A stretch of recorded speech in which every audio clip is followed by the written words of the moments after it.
Education hub హాస్టల్లో నెలకొన్న నీటి కొరత సమస్యను వెంటనే తీర్చాలన్నారు మాజీ market committee chairman Madasu Srinivas. Gajwel పట్టణంలోని ఎడ్యుకేషన్ హబ్ లో గల బాయ్స్ మరియు గర్ల్స్ హాస్టళ్లలో నెలకొన్న నీటి కొరతను వెంటనే తీర్చాలని మాజీ మంత్రి హరీష్ రావు ఆదేశానుసారం ఈ రోజు సందర్శించి విద్యార్థులతో మాట్లాడడం జరిగిందన్నారు.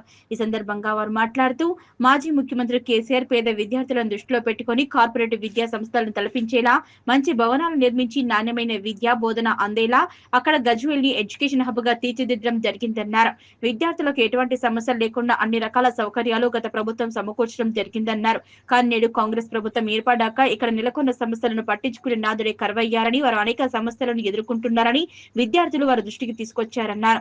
ఈ సందర్భంగా ఇక్కడ ఉన్న ప్రధానమైన సమస్యలను నీటి సమస్య ఉందని వెంటనే తీర్చాలని పేర్కొన్నారు. ఈ సందర్భంగా మిషన్ భగీరథ ఈఈని వెంటనే నీటి కొరత సమస్యను పరిష్కరించాలని కోరడం జరిగిందన్నారు.